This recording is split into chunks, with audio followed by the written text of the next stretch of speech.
Thank you. Now I got it. Good. Welcome to the Health and Government Operations Committee voting list number 15. We'll be voting on today. Members seem to be present, and we're going to start this with, first of all, are there any questions before we start? Okay. We're going to start with House Bill 544, and you all should have a voting list and the amendments, and I hope you've had time to take a look at them. Lisa? This bill requires each residential service agency receiving Medicaid reimbursement for the provision of home care or similar services by a personal care aide to report the number of personal care aides the RSA is classified as an employee and as an independent contractor. There are amendments on page 23 that strike language regarding the reporting of personal care aides' pay rates and benefits, and instead require the Maryland Department of Health to submit an annual report to Finance and HGO on specified data that may only be an aggregate and may not identify a specified RSI. Delegate Kelly. Thank you, Madam Chairman. The committee supported this unanimously. Ignore all of the trigger words that you heard in the description of the bill. That has all been struck, and what remains was supported by all the stakeholders. That just creates a report that's going to look at the Medicaid reimbursement rates and aggregate information about their employment status. With that, I move the amendment. Second. Is there any discussion on the bill as amended? Delegate. Sorry. We're on I thought it was my subcommittee. Is there any discussion on the amendments? And I see Delegate Krebs's hand is up. We'll call on you first, Delegate Krebs. Thank you. I just want to clarify, our amendments make it better than the Senate bill. I know because the senators voted against it because we still had the data, the position, the posture we did not like. Our amendments fixed it, so it's aggregate, and we took the wage. I think we took the wages out. Yes. Is that correct? So I think we need to stand for the House version of the bill, which is what we have in front of us. Thank you. Yes, and we're later in the voting session going to conform the Senate bill to look like the House bill. Okay, so our House bill is good. Thank you. Okay, we have both bills here right now. Thank you, Delegate Krebs, for clarifying that for me. Any further discussion on the amendments? All those in favor say aye. All those opposed, no. Please raise your hands in the panel. I need to open up my participants thing, so I have two ways to see your hands, and still I'm sure I'll miss some of them. This amendments pass unanimously. Somebody want to move the bill? The bill is amended. Second. Any discussion? All those in favor say aye. All those opposed, no. Please raise your hand in the panel. I see no hands. This bill passes unanimously. House Bill 1105, Lindsay. This bill establishes a definition of first responder for use in the public safety article, establishes specified rights for 911 specialists related to occupational well-being, and requires counties to classify 911 specialists as first responders and pay 911 specialists an amount that exceeds the state minimum wage, modifies the Maryland 911 Board's procedures for filling vacancies on the board and requires the board rather than the governor to select a chair and vice chair, expands the Maryland 911 Board's responsibilities related to the development of training standards, including required implicit bias training and implementation of cybersecurity standards by public safety answering points, establishes new reporting requirements for the comptroller related to audits of surcharge collection and remittance of 911 fees by telephone companies and commercial mobile radio service providers, repeals the limit on the maximum charge for the county 911 fee, and requires a county that increases the fee to certify the amount to the Maryland 911 Board and no later than 60 days before the implementation of the change to the comptroller. There are amendments that begin on page 34 of your packet that were adopted in Government Operations Subcommittee that require the implicit bias training once every 4 years after the initial training at time of hire or by October 1st, 2024 for existing personnel rather than annually, and also require the State 911 Board to submit its annual report to the EHE and HGO committees and include certain additional information in its report for years 2022 through 2027. Delegate Rosenberg. You're muted, Delegate Rosenberg. Thank you. This was approved basically on a party line vote because it does authorize a fee increase. The amendments, number one, would reduce the amount of, there would no longer be an annual sensitivity training. So that gets the bill within the fiscal note ceiling. The bill, we did not amend the provision that allows a local jurisdiction to further increase the fee above total cost from locals above $1.50. The view of the committee was that that is a decision left to the locals, that there would be local input, and that there already are 4 jurisdictions, all of which are rural, basically rural, that or smaller counties that are at that ceiling and should be given the option of increasing the fee.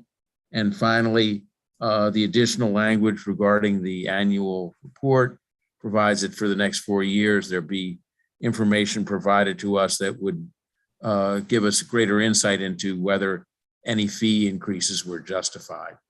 So I would move the amendments. Okay. Is there discussion of the amendments? Delegate Krebs. First of all, thank you for working so hard. And I think we have some good amendments here to make it more, some more accountability. I still have an issue with, and I've been on the board and we've done great work, and I don't want to diminish the work that's been done. There's a lot of good stuff in here. The issue on the fee, and I mentioned this in the hearing, there's a state portion of the fee, and I was a sponsor of the original fee increase. So I'm not against having a fee increase for the purposes of this. However, there's a state portion of the fee and there's a county portion of the fee. In the state portion of the fee, we have a very robust amount in the fund right now. We think there's going to be extra after all of these new systems are put in. And we believe there's going to be money left over when the controller finishes his audit. So the dust hasn't settled yet on the amount of money in the fund. And our county upped the fees very quickly. I don't think they're doing their best job of applying for the monies that are available. We don't know that because we haven't really gotten into it and made them be accountable for that. But I'm hoping that down the road, these smaller counties that had to increase their fees, including most of the small counties, will be able to tap more into the state fee because it takes a lot to run a system, whether you're a small county or a big county. And I don't think we've captured that. You know, our commission is done. I think we're finished. This is what came out of it. But I really hope the committee next year, I'm reluctantly going to vote against this bill just because of that. And because of, as I told you, it's not because I have 6 people on my phone, but my bill went from $1 to $12 and in a fee, and I can afford that. But there's many people that can't, and my county just keeps, I mean, I think they'll up the fee again but there's money in the state fund that I think needs to be distributed better. And we need to look at this again next year when the money is all in, and see how we can help the smaller counties from the state fees so they don't have to keep raising their fees. Before we go forward with this, Delegate Krebs, I'm going to hold this bill. Okay. I'm just going to hold this bill. Unless I'm just telling you, great work went into all these other pieces of this. I wish it was separated out. Thank I you. understand that, and I'm going to hold this bill. Thank you. Delegate Carr, we're holding the bill. Do you still have a question on something that's not this bill? You want to take your hand down? Okay, thank you. I've held this bill. House Bill 1274. Lisa. This bill establishes requirements and prohibitions on a pharmacy benefits manager relating to coverage and reimbursement of prescription drugs purchased under the federal 340B drug pricing program. There are amendments on page 47 that were distributed. The amendments add definitions, remove references to purchasers, strike provisions regarding mail order, profit sharing, reversing and resubmitting claims, billing modifiers, and adopting regulations, and prohibit PBMs from imposing different fees, chargebacks, or other adjustments based on 340B program participation. Since Delegate Cullison is not here, I'm going to ask Delegate Kipke if he would talk about the bill in subcommittee. Would you be willing to do that as the sponsor? Sure. So I'm sure nobody ever heard of 340B before the session. I didn't. There's a small number of pharmacies that participate in a federal program to dispense treatments for things like HIV, hepatitis to people who are poor. The pharmaceutical manufacturers give a greatly discounted price through these programs. And they're largely, connected to like a nonprofit, like Healthcare for the Homeless, for example. As PBMs do, they have been trying to steer the dispensing of these products away from the contracted pharmacies to their own pharmacies. And there's some lawsuits about this around the country. The bottom line is the bill just works to keep the program the way it's supposed to be administered and protect against any of the practices that the PBMs had been trying to. I mean, if you think about it, if you're a homeless person getting help through a homeless facility, you want to get your treatment in the most convenient way possible. You don't want to be sent to someplace down the road. And that's why these pharmacies are usually located at the same place as the federally qualified health center or whatever the contracted facility is. So with that, I'll be glad to answer any questions. And would you also like to move the bill? Move the bill. Are there amendments? I'm sorry. I'm sorry, Yes. yeah, move the amendments. Second. Okay, discussion of the amendments. All those in favor say aye. All those opposed, no. Please raise your hand. Looks to be unanimous. Move the bill. Second. Any discussion of the bill as amended? All those in favor say aye. All those opposed, no. Please raise your hand. It looks to be unanimous. The bill passes unanimously. Okay, House Bill 1403. Aaron. There's a reprint of this bill on pages 49 and 50 of your packet, and it's amendments that were adopted in the Public Health and Minority Health Disparities Subcommittee. The bill requires MDH to develop plans to reduce the wait list for 8 specified waiver programs by 50% beginning in fiscal 2024. By January 1st, 2023, MDH must submit the plans to the governor and specified committees of the General Assembly. The amendments require MDH to develop a plan to reduce the registry for the autism waiver that includes conducting eligibility determinations of individuals on the waiver and beginning in fiscal year 2024, providing services to at least 50% of individuals determined eligible. The amendments require the plans to include an assessment of whether each waiver program needs to recruit and retain new providers and the expected timeframe for conducting eligibility determinations for the autism waiver. Delegate Penny Melnick. It was unanimous. I move the amendments. Second. Would you just remind me which wait lists we're talking about here so that we're all clear? We're talking about 8 wait lists. We're talking about the community pathway and community support waivers, the family support waivers. We have the behavioral health administration's the brain injury waiver, community absence waiver, the medical day care service waiver, and the model waiver for medically fragile children, and then the autism waiver. So there are 8 of them in total, about 30,000 people on the wait list. Thank you very much.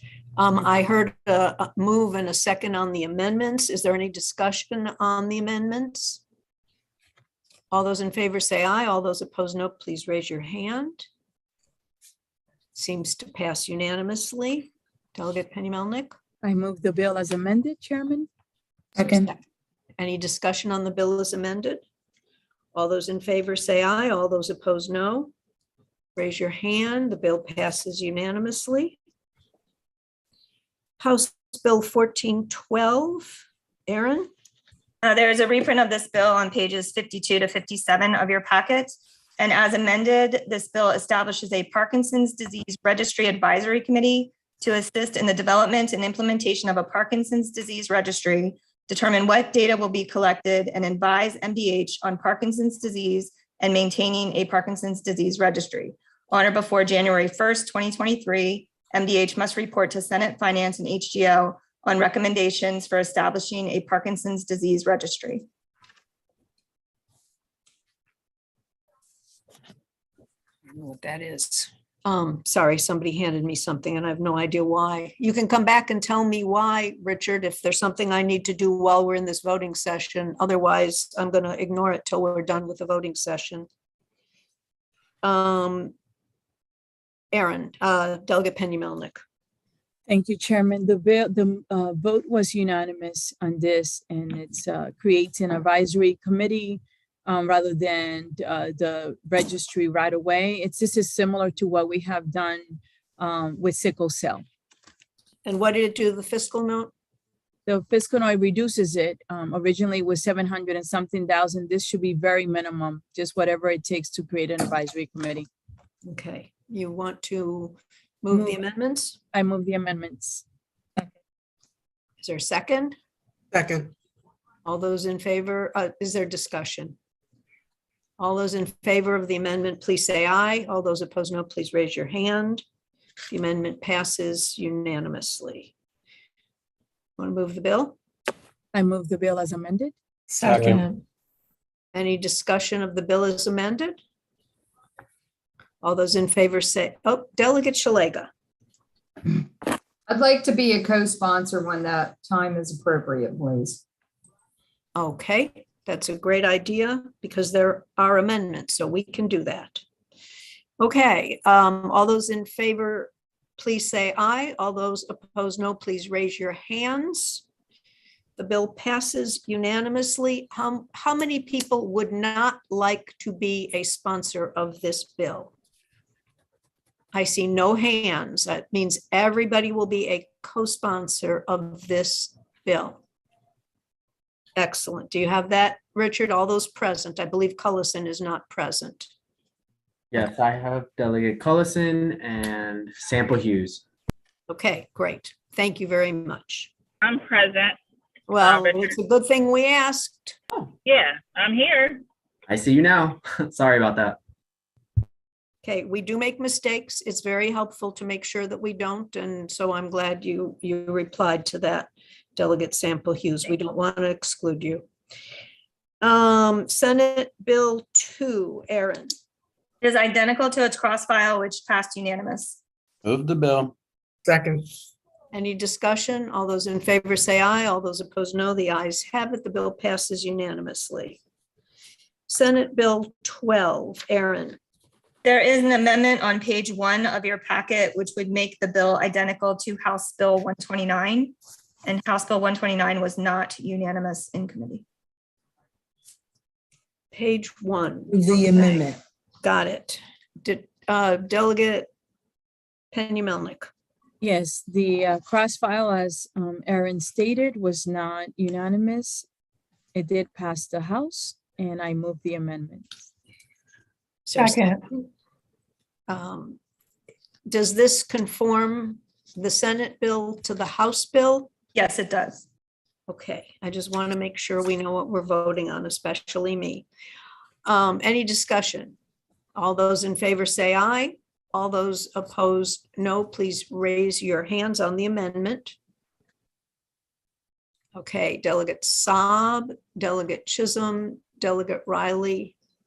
You said on the amendment. This is for the amendment? The amendment, that's correct. This is the amendment. Delegate Kipke, Delegate Krebs, Delegate Shalega, Delegate Morgan. Have you got 2, 4, 5, 6, 7 no votes, Richard? I have 7, but that's also a question for the council to make sure they have that. Oh, it's for the council, not you? Okay. Aaron, you got that? I see 7 as well. Okay. Do I read them to help you? Does that help you, or would it be just better if you looked and did it yourself?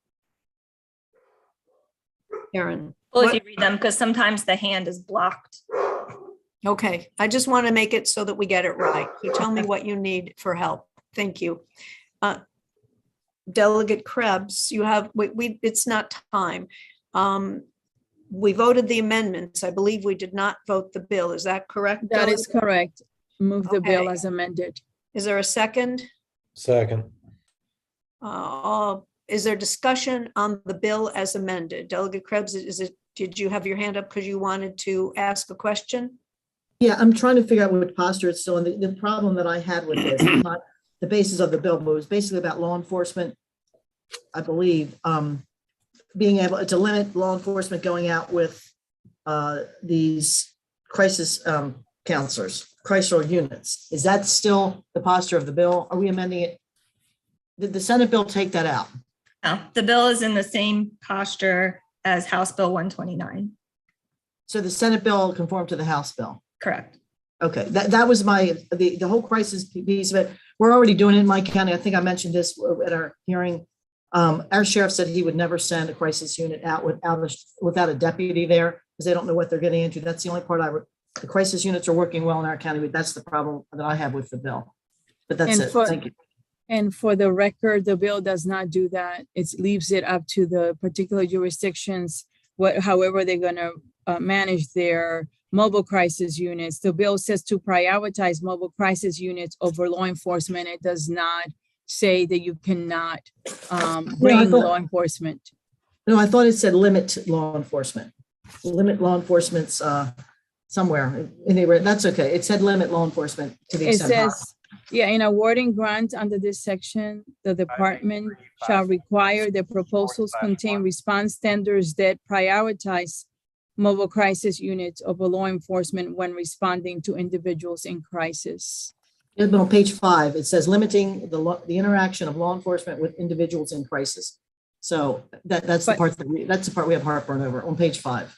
Okay, yeah, but what I'm saying is the limiting doesn't mean that you do not have law enforcement presence, just to clarify that. Okay, my sheriff had issues with it, but thank you for explaining that, the intention. Thank you so much, Delegate. Okay, so the bill has been now moved, seconded, and discussed. As far as I can tell, I see no other hands up. All those in favor, please say aye. All those opposed, please raise your hands. Okay, Delegate Kipke, Delegate Saab, Delegate Riley, Delegate Chisholm, Delegate Morgan, Delegate Krebs, Delegate Shalega. Have I called everyone who wants to be in the negative on this bill? There are 7 of you. Aaron, have you got the 7? This one is on me, and yes, I got them. Good. Why are some on you and some on? Yeah, so I Council. believe the amendments, the council gets that number, and then on the actual vote, I get that. Oh, okay, well, I get to learn another new thing today. Thank you very much. I guess I never thought to ask. Okay, that bill passes not unanimously. Senate Bill 27. Lisa. There is an amendment on page 2, and with that amendment, this bill is identical to its cross-file House Move the amendment. 6. Any discussion? Second. Wait, where's a second? Thank you. Is there discussion on the amendment? All those in favor of the amendment say aye. All those opposed, no. Please raise your hand. I see no hands. The amendment passes unanimously. Move the bill. Any discussion on the bill as amended? Seeing no. Second. Oh, thank you. Seeing no hands. All those in favor say aye. All those opposed, no. Please raise your hand. The bill passes unanimously. Senate Bill 94. Aaron. Identical to its cross-file House Bill. Move the bill. It was unanimous. Is there a second? Second. All those in favor say aye. All those Aye. opposed, no. The ayes have it. It's unanimous. Senate Bill 133, we want to hold.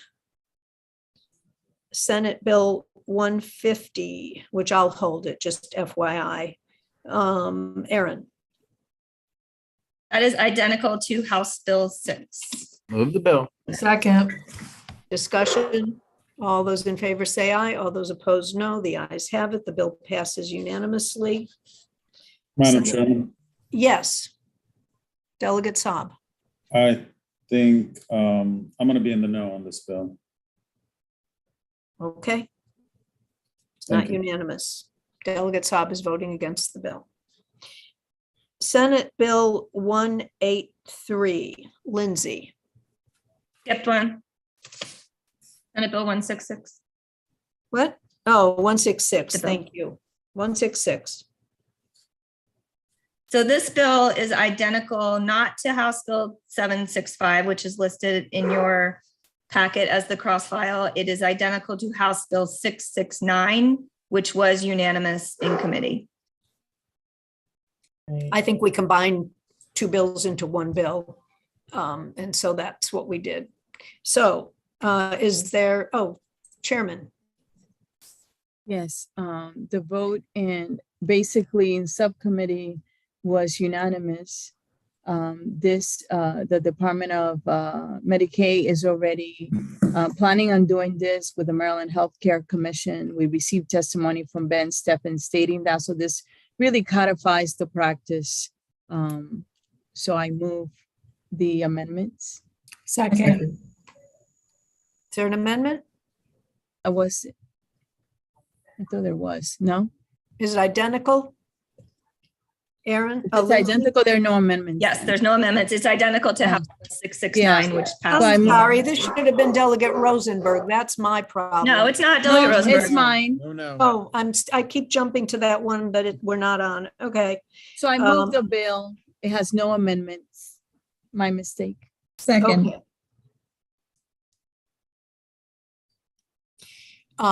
Is there any discussion of the bill? All those in favor say aye. Aye. I see discussion. Delegate Riley, I'm sorry. Thank you, Madam Chair. Yes, if the vice chair could, or the chair of the subcommittee could explain to us again, because we did have this question in meeting and I believe in our hearings as well. There was a letter from the Right for Life about abortion doulas. And I believe we cleared that up, that they had nothing to do with this particular bill. Do you remember that conversation and kind of, Yeah, I remember the conversation, and it does not have to do with abortion. This deals with labor and delivery. Correct. So the doulas that are in this particular bill would not in no way be performing or helping in any type of an abortion. That is correct. Thank you very much. My pleasure. Thank you for the question. Okay. So the bill is identical. Did we move the bill? We did. We discussed did. the bill. All those in favor of the bill, please say aye. All those opposed, please say, raise your hands. I see no hands. The bill passes unanimously. Senate Bill 183. Lindsay. This is a departmental bill from DeWitt that clarifies that the executive branch agencies must advise the Department of Information Technology of any information technology proposal involving the sale, lease, exchange, or other disposition of communication sites, facilities, or frequencies. And when determining the value of a transaction, the secretary shall include other consideration obtained by the state. There were no amendments. It was considered in Government Operations Subcommittee. Delegate Rosenberg. This was unanimous. It's a departmental bill, hence do it, hence no cross-file. Move the bill. Second. Any discussion? All those in favor say aye. All those opposed, please raise your hands. The bill passes unanimously. Senate Bill 192, Lindsay. This is a departmental bill from MDOT. It extends the termination date for the state's Minority Business Enterprise Program by 2 years. It also extends the deadline of the Maryland Department of Transportation for the Maryland Department of Transportation to submit a completed disparity study to the General Assembly by 2 years. No amendments. It was considered in Government Operations Subcommittee. Thank you. Delegate Rosenberg. This was also unanimous, same principle as another bill we've already passed, providing a similar extension for Washington Suburban Sanitary Commission. Move favorable. Is there a second? Is there discussion on this bill? All those in favor say aye. All those opposed, no. Okay, hold on. Please raise your hand. Bill passes unanimously. Senate Bill 241, Aaron.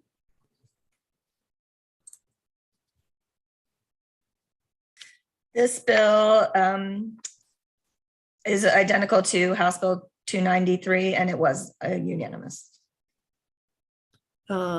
Delegate Penny Melnick, I move the bill. Second. is there any discussion of this bill? All those in favor, please say aye. All those opposed, please raise your hand. I see no hands. The bill passes unanimously. Senate Bill 253, Aaron, This bill is identical to House Bill 353, which was not unanimous. Delegate Rosenberg, I move the bill. Second. is there any discussion of this bill? All those in favor say aye. All those opposed, no. Please raise your hands. I'm going to read Delegate Kipke, Delegate Chalega, Delegate Chisholm, Delegate Krebs, Delegate Riley, Delegate Saab, and Delegate Morgan. That's 7 in opposition. Do you have that, Richard? Yes, ma'am. Excellent. Thank you. Okay, that bill passes, but not unanimously. And we'll now move to Senate Bill 269. Lindsay, This bill is the bill that repeals exemptions from the Open Meetings Act requirements for specified independent and regional development units, and also expands the application of enhanced Open Meetings Act requirements to some specified entities. This bill came over from the Senate, slightly different than the cross-file House Bill 375, in that the Senate added the Historic St. Mary's City Commission to the bill. So that was a difference that's already in the bill. Then there are amendments that begin on page 3 of your packet that were adopted in Government Operations Subcommittee that, if everyone recalls, there was an amendment adopted on the House bill and the Senate bill. This amendment was identical to establish that project site visits and educational field tours would not be subject to the Open Meetings Act. Unfortunately, that amendment that came from the sponsor didn't actually cover all of the entities that were subject to the enhanced Open Meetings Act requirements in the bill. So the amendments that start on page 3 extend that exemption for those project site visits and educational field tours to all of the entities that are in the bill. Additionally, there were some amendments suggested from the Office of the Attorney General that were adopted. They do not require meeting minutes from the most recent meeting to be on a meeting agenda of an emergency meeting of a public body if consideration of the meeting minutes is not practicable because of the need to hold an emergency meeting. Establish that the enhanced open meetings requirements may not be construed to prevent a public body from altering the agenda of a meeting after the agenda has been made available to the public. And also establish the intent of the General Assembly that requirements to publish documents, testimony from the public, and other materials in advance of an open meeting may not be construed to require disclosure of documents or material that would be exempt from disclosure under the Public Information Act. Delegate Rosenberg, Thank you, Madam Chair. The vote in committee was unanimous. The changes as described by council would apply. The amendments would apply changes to all entities affected by the bill, and also provide for flexibility in emergencies, as we have already done in another instance. The vote in committee was unanimous. I move the amendments. is there a second? Second. All those, is there discussion on the amendments? All those in favor say aye. All those opposed, please raise your hand. Seeing no hands, the amendment passes unanimously. Move the Delegate bill as Rosen- amended. Second. I see there is discussion. Delegate Krebs. This is just my farewell to say, I hope next year our committee, I won't be here, will consider applying this to ourselves, because I would think for myself, it would be so much easier if we had time, if I had time to look at this stuff when things get rushed through this time of year. It's really, I don't think we do our best work, but I just think what's good for the goose is good for the gander. And I wish we would apply this same open meetings, 48-hour notice to us. I think we could do it, and we'll be in better shape. But I'm not gonna be here to do it, but I'm just suggesting that it would be your parting gift to me if you would take that up next year. Thank you. Well, hopefully next year we'll have public testimony, so we'd welcome you back No thanks. as a witness. No thanks. Thank you for making me laugh, Delegate Rosenberg. It's my job. Where are we? We're on the The amendment. motion to bill is amended. The bill is amended. All Yes. those in favor, please say aye. All those opposed, no. Please raise your hand. I see no vote. So the bill passes unanimously. And let me say, Delegate Rosenberg, don't expect to see a lot of me or any of you after this year. I Okay. trust that you will carry on very well in the next term. Senate Bill 323, Aaron. Is identical to House Bill 578, which was unanimous. There's Move the bill. Second.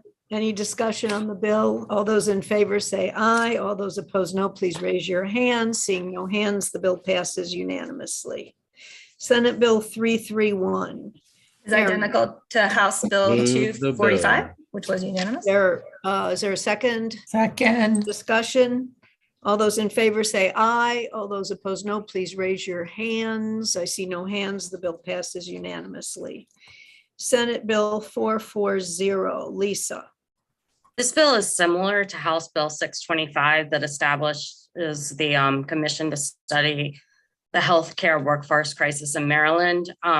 It came over a little bit different in that this bill is an emergency and it has different membership requirements.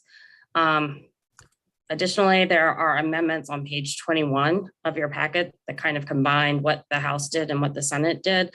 Amendment 1 is changing the composition of the commission further, and Amendment 2 adds to the list of settings and positions for which the commission will determine if there is a shortage, clarifies that the commission will examine pathways for active duty and retired military personnel to enter the civilian workforce as recommended in a report by the Maryland Department of Veterans Affairs, and requires the commission to study barriers to licensure for foreign-born health professionals. Delegate Kelly. These amendments were adopted unanimously by the subcommittee and the bill passed unanimously. Move the amendments. Second. Any discussion of the amendment? All those in favor, please say aye. All those opposed, no. Please raise your hand. The amendment passes unanimously. The bill is amended. Second. Any discussion? All those in favor, please say aye. All those opposed, please raise your hand. The bill passes unanimously. Senate Bill 548. Aaron.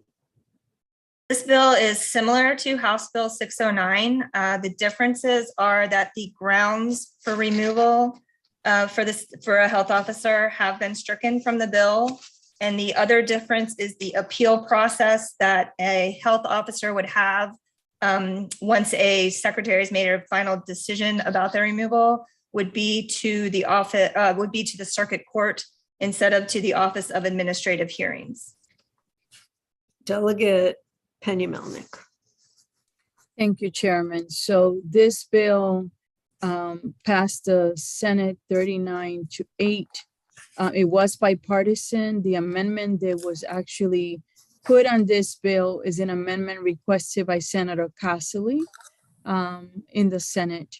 So I move the bill. The amendment? I move the amendments.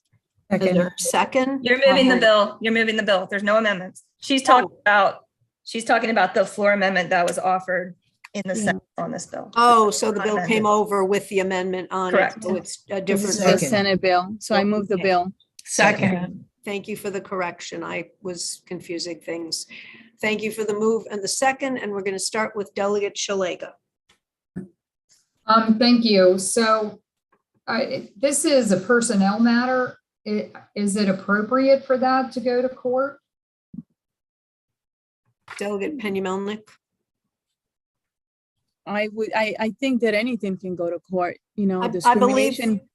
wasn't the process that it went through administrative hearings and then the Yes, next level was that it would go to court, and this just Yes. removes a layer? that's correct. Well, yeah, so in the bill, the health officer can request a hearing with the secretary. And then the secretary makes the final decision based on that hearing. And then after that, not later than 30 days after the secretary makes that decision, the health officer could request a hearing before the appropriate circuit court to ensure that the proceedings for the removal of the health officer were conducted appropriately. So the bill, House Bill 609, as passed by the House, authorized the health officer to appeal the decision of the secretary at a hearing requested to the Office of the Administrative Hearings. So it just, instead of going to the Office of Hearings, they're going to go to the circuit court. All right, I have some concerns about this bill, but I'm interested to hear these other questions. Okay, and this was Senator Cassidy's amendment that's in there now, but we're not, I mean, it's there and we're leaving it there. It's how it came to us. I'm going to go to Delegate Chisholm next. Thank you, Madam Chair. And I think I share the same concerns that Delegate Schlega does. If we're talking about taking it to the circuit court, I'm assuming when we're trying to remove one of these health officers, it's usually for some sort of an egregious charge or something we feel like is endangering the public. And to take it to the circuit court could drag it out for months. So we could be leaving a potentially dangerous situation in place because we're waiting on the circuit court or judge. I mean, even our redistricting maps, which are a pretty important thing, just took, what, 28 days to get through? So I am very uncomfortable. I've always been uncomfortable with the bill, but even with the Senate version, I think it could even make it worse. And I know it came from a Republican senator, the amendment, but it's troubling to me. The secretary's already been removed at that point, though. What did you say? The secretary would have already been removed at the point where the circuit court would be coming in. Well, who would take this secretary's, I mean, who would take the health officer's place at that point? I mean, it would just be like under current law. The board? Fill someone. Okay, thank you. Thank you, Madam Chair. You're very welcome. Delegate Krebs. Thank you. I'm just trying to figure out process-wise what would happen. Aaron, at first you said that when this appeal goes to circuit court, what law are they basing it on? That he didn't follow, you said something about the process. So the judge would just basically say, yes, you followed this process we have in law. They wouldn't be making a decision based on the merits of why they were discharged. Unless it was discrimination or something. I'm trying to figure out what the judge would be basing his decision on other than following this 30-day notice or the secretary having a decision. Am I right on that? Delegate Hopwood, Aaron, you're muted. I'm sorry. Verbatim, this is what the bill says. Not later than 30 days after the secretary makes a decision under paragraph 3 of this section, which is the process that needs to be followed. The health officer could, or the removed health officer could request a hearing before the appropriate circuit court to ensure that the proceedings for the removal of the health officer were conducted in accordance with paragraph 3 of the subsection. So all the circuit court is doing is making sure that they followed the procedure required by law. Okay, so the health officer is still serving at the pleasure of the employee's appointing authority and may be terminated from employment for any reason that is not illegal or unconstitutional, solely in the discretion of the appointing authority. So that part does not change. Is that correct? That's all. That's correct. And then you said when a Delegate Chisholm mentioned that the person could possibly have already been removed from their position while this is happening. Is that correct? That's when this process would kick in. It was when they had been removed. So they've been removed and they'd have this process in place. And as long as they follow this process of giving them, I think one of the issues about giving them the rationale for it, I get that. Documentation supporting the removal. That seems like that's the key piece of this bill that's left, that they want to have reason for why they get to know why they were removed. But they also still serve at the pleasure. So it doesn't really have to be. Yes. Okay. All right. I'm just trying to understand what we have left here. Thank you. Delegate Krebs, thank you for walking through the process. I think that was useful to everybody. Mhm. Delegate Johnson. Thank you, Madam Chairman. I want to be clear, is this in the same posture as the House bill? No, Okay, thank you, Madam Chair. But to add the question that you didn't ask, it is my understanding that the Senate will put the House bill in this posture. Is that correct? Is that what? Yes, That they is already correct. have. It's on third reading in the Senate. So they will both be in the same posture, Delegate Johnson, but it will be this posture if we vote the bill in this way. Thank you, Madam Chairman. You're very welcome. Sometimes we have to be careful about what we're hearing as the question. Delegate Rosenberg. Thank you, Madam Chair. I would just add that having a judge review someone's dismissal would be asking a judge to apply the law to the facts, and that's what judges do every day. So it has a neutral third party making a determination as to whether the law, if this were to become the law, has been applied appropriately. So a judicial review is very appropriate. Thank you. Delegate Kipke. Thank you, Madam Chairman. I've spent like 5 minutes scrolling through the packet to try to find this bill so I can reread what it's in now. Would it be possible just to email the reprint of this bill to everybody? So you can just look it up on Senate Bill 548. Oh, of course. Thank you.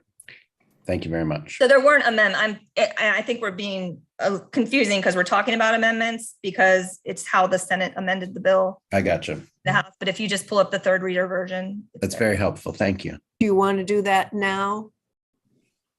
Do you want us to go on to another bill and come back to that? No, my plan is to vote against the bill, but maybe vote for it on the floor after I read this. If you would rather, That's fine. Okay. Thank you for being clear so I know what it is you're asking, what you need today. Okay. I see Delegate Hill's hand up. Yeah, thanks, Madam Chair. So I just want to be clear because in the third reader, it says health officer from office prohibiting a health officer who appeals a certain decision of the secretary from carrying out the duties, and that's fine. But the appeal, it's not really an appeal of the decision. It's an appeal to confirm that the process was as it was, but there's nothing anymore that stops this at-will employee from being fired for actually doing their job. So they can be fired for any reason, including following the science, taking care of the public health, and not bending to political pressure. Is that a correct understanding? They can. yes. All right, thank you.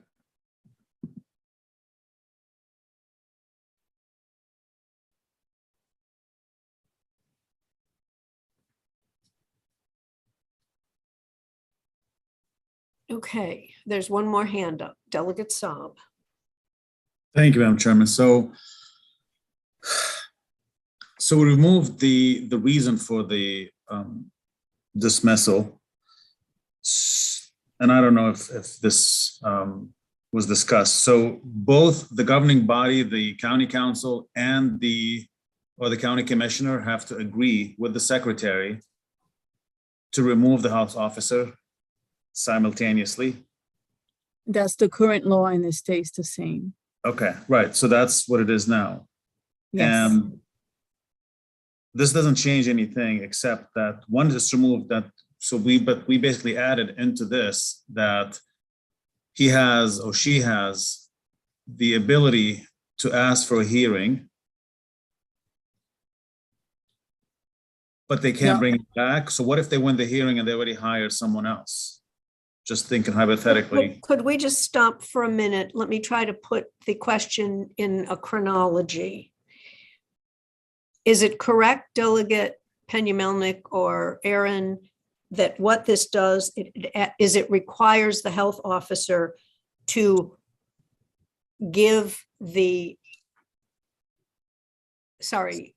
to obtain the reason, the grounds for being removed? That's correct. So that's really the crux of this bill now, is that correct? That's correct. Yes.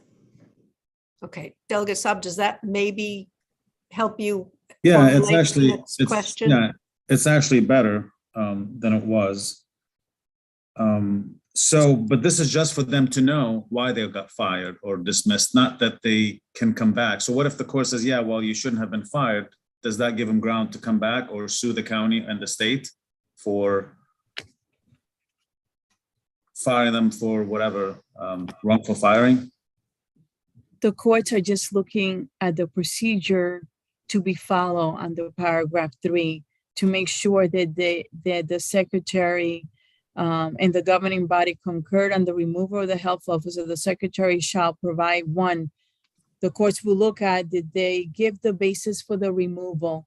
2, was there documentation supporting the removal?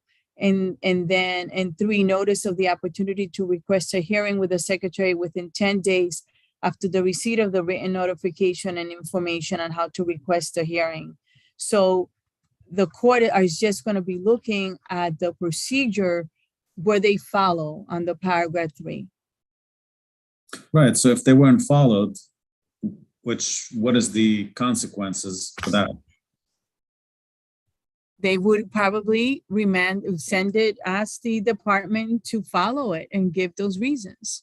Delegate Rosenberg, do you have anything to add to that? Because that would be the remedy. So it's just procedural then. It's not like they can reverse their decision. They just want to make sure that they follow. It's what they're supposed to. And have it's to do it again. procedure. Yep, you get to do it again and review to make sure you gave them the reason why you fired them, that you give them documentation. They're not going to be deciding or changing the outcome, just to make sure that the procedure, the person's due Followed. Okay. process rights were followed. Thank you. My pleasure. Delegate Chisholm, then Delegate Bandari. Thank you, Madam Chair. And there was a lot said there between Delegate Hill and Vice Chair Penny Malik. Can Aaron concur with everything that was just said, that since she is counsel on this bill? So current law is that the health officer for a county may be removed from office with the concurrence of the governing body of that county and the secretary. With these amendments, that stays the same.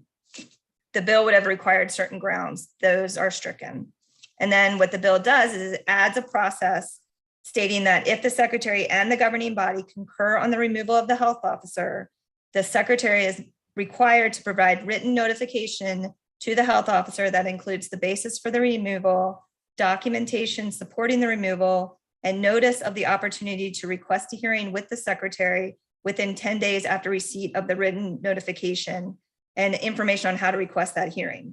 If the health officer requests the hearing with the secretary must promptly hold a hearing, provided that the hearing may not be held sooner than 10 days or later than 30 days after the secretary sends the health officer a notice.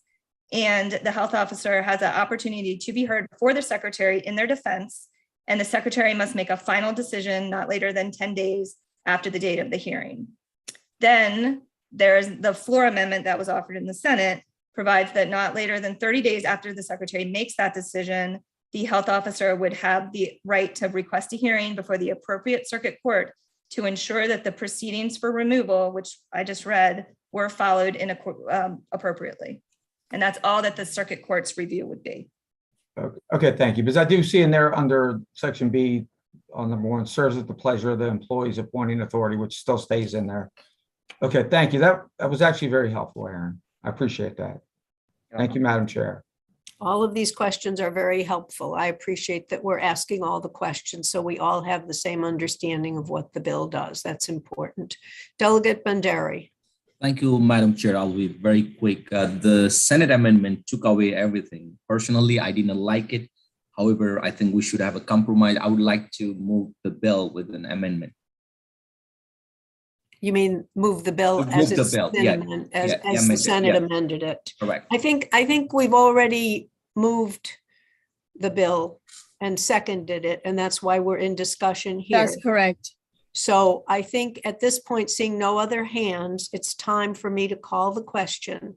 So I'm going to ask for all those in favor of Senate Bill 548 to please say aye, and those who are opposed to Senate Bill 548, which now spells out a process for firing please raise your hands. And I see Delegate Morgan, Delegate Shalega, Delegate Riley, Delegate Krebs, Delegate Chisholm, Delegate Saab, Delegate Kipke, Delegate Hill, and Delegate Johnson. So what is the vote on this bill? I see 9 hands in opposition, if I counted correctly. 2, 4, 5, 6, 7, 8, 9.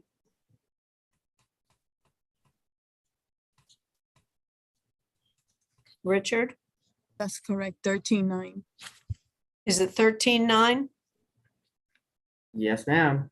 Okay, the bill passes because it requires 13 to pass a bill in this committee.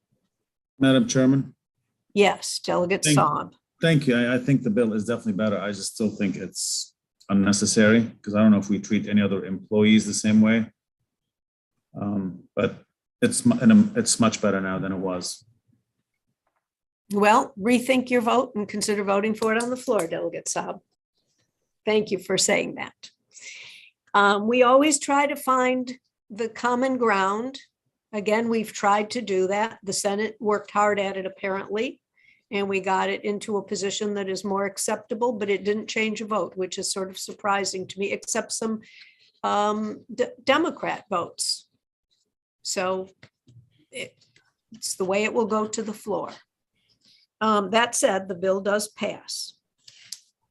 Let's see, where are we now? That's the Lamb bill. We're now on Senate Bill 574. Aaron, This bill is identical to House Bill 1370. It's not listed in your packet, but House Bill 1370 passed unanimously. Move the bill. Second. any discussion of this bill that passed unanimously in our version? All those in favor say aye. All those opposed, no. Please raise your hand. The bill passes unanimously. Senate Bill 591, Aaron. Is identical to 915, which passed. Move the bill. Discussion. All those in favor say aye. All those opposed, no. Please raise your hand. I see no hands. The bill passes unanimously. That was Senate Bill 915. Senate Bill 600. Lisa, There's an amendment on page 25, and with the amendment, it's identical to House Bill 44 that we passed earlier this voting session. Move the amendment. is there a second? Oh, yeah. Second. Excellent. Is there any discussion on the amendment? All those in favor say aye. All those opposed, no. Please raise your hand. The amendment passes unanimously. Move the bill. Second. Discussion. All those in favor say aye. All those opposed, no. Please raise your hand. House Bill 600 passes unanimously. Senate Bill 633, Lindsay. We're going to hold that the same as we held the cross file. Senate Bill 636. This is identical to House Bill 1403, which you passed earlier in the voting session. Move the bill. Second. Why do I have an A next to it in my notes? There's no amendment on this bill? There's not. There were on 1403, but it was amended to conform to Senate Bill 630. Oh, okay, great. Thank you. Discussion. All those in favor say aye. All those opposed, no. Please raise your hands. Bill passes unanimously. And Senate Bill 788, the last bill of this session. I think Aaron. Delegate Riley's trying to get your attention. Oh, sorry, Delegate Riley. I can't hear you. I think you need to unmute. I'm sorry, I was writing notes. So which one did you just vote on? Senate Bill 636. 636. It's a wait list, crossfire. All right, it's okay, because the 633 we held, We right? did. That's correct. Okay, thank you. That's what confused me. Thank you so much. Fair enough. Thank you for asking. So we're now on Senate Bill 788. Aaron. There are amendments on pages 29 to 33 that conform the bill to House Bill 1078, which was unanimous. Move the amendments. Is there a second? Second. All those in favor say aye. All those opposed, no. Please raise your hand. Move the bill as amended. Second. And any discussion on the bill as amended? All those in favor say aye. All those opposed, no. It's unanimous. Senate Bill 788 passes. And that, my friends, is the end of our voting list today. I see two hands up. Did you vote no on the last bill and I missed you? Oh, good. Okay, let's start with Delegate Morgan. Thank you, Madam Chair. I'm just saying I screwed up earlier. I think it was Senate Bill 150. I actually voted no on the House bill, and I'd like to be recorded in the red if that's possible. If it's not, no It's big deal. possible if we have Senate Bill 150. Yeah, sorry about that. We will- Apologize for the committee. Sorry. We're still meeting. You couldn't do it tomorrow, but you can do it today. I'm glad you caught it. Delegate Krebs. Wait, before I do that, Richard, do you have that 150 Delegate Morgan's voting no? Yes, ma'am. Okay, I have a feeling there may be more votes changed. So Delegate Krebs? No, I'm not changing my vote on that. On Senate Bill 94, did we do that? I had that we skipped it. I just want to make sure we did it. It was early on. Because you held 133, but did we do 94? We did. Okay, I just want to make sure. I think I have that we've done it. Richard, do you have a vote on Senate Bill 94? Yes, I do. Okay, I'm Okay. sorry. I just want to make sure. Thank you. No problem. It's better to be right. Delegate Chisholm, you're next. Thank you, Madam Chair. And yes, I voted incorrectly on SB 150 as well. I want to be recorded in the red. You will be recorded no on Senate Bill 150. Thank you. Delegate Riley. Yes, I messed up as well, but not on that one. The very first bill, HB 544. Yes. And I guess I got confused because we're going to amend it as the House bill, but it turns out I voted no on the House bill. So I need to be a no on HB 544 and then no on SB 600. And SB 600. Right, that's the crossfire. Okay, Richard, do you have a no for Riley on House Bill 544 and Senate Bill 600? I do now. Thank you. Okay, I want to make sure that we get these things correct before we adjourn, because once we adjourn, you cannot change your vote. Okay, I see no further hands. I'm taking that to mean everybody is ready to go. Thank you very much for your patience in getting through this long list of votes today, and for your reward, we will not be meeting tomorrow to vote on bills. But I'll see you on the floor. Okay. 10 o'clock, right? Okay. Is it 10 or 11? 11 it's o'clock. 11. Tomorrow is 11. Friday. Oh, good. Thank you for correcting that for me. Delegate Landis, you have a hand up. Yes, I just wanted to congratulate Delegate Heather Bagnell. No? Oh, she doesn't want to be congratulated. Well, that's too bad. We love congratulating our members. Are you sure, Delegate Bagnell? Don't leave us hanging. Man. It's up to Delegate Bagnell. Delegate Lewis Young. Thank you, Madam Chair. Do we anticipate any subcommittee meetings tomorrow? Oh, yes. I believe that Health Occupations is going to be meeting tomorrow. Is that correct, Delegate Kelly? If the timeline works, it might be better to do it Monday. We are working on amendments behind the scenes. Okay. I have that in progress and I will loop back with Lindsay to make sure we have that. I'd like to have the amendments ready Okay. before the subcommittee meets. We will defer that till Monday or whenever. We will not have a Health Occupations meeting tomorrow. To my subcommittee chairs, is anybody meeting tomorrow? We're not meeting tomorrow, Chairman. However, just because Delegate Kelly mentioned Monday, the Public Health Subcommittee will be meeting on Monday and we have quite a bit on the agenda. Okay, So thank we'll you. be sending the time. So just please save Monday. Erin will send you the information you need, but we will be meeting on Monday. And hopefully we'll be able to coordinate with Health Occupations so that they can meet. And I suspect things will be rather messed up on Monday because we'll probably be going in and out. So we'll just fit things in when we can. One subcommittee will be listed as first and the other second. So pay attention so you don't miss your subcommittee. Delegate Banderi. Yeah, thank you, Madam Chair. I wonder if we could meet for a voting session in person. We have new delegates like Landish who will have a good experience in our beautiful committee. I don't know. Next year, Harry. Like some of the committees are meeting, in person. So that's all. One time, I don't know. They are. Now I'll ponder that seriously. You're going to wear your masks? Yes. 100% mask wearing? Yes. Yes. I will ponder that. The next question is what's the technical, because we have staff that's never done this.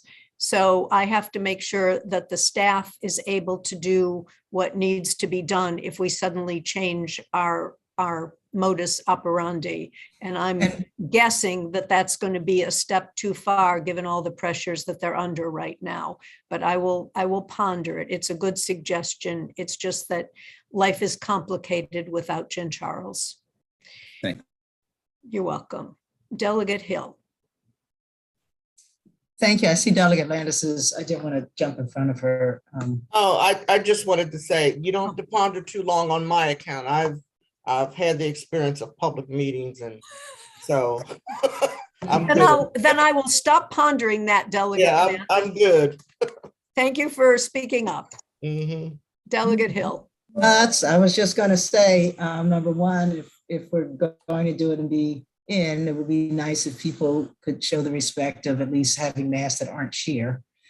And then I got message today through various sources. There are a couple of people in the Senate who are positive now.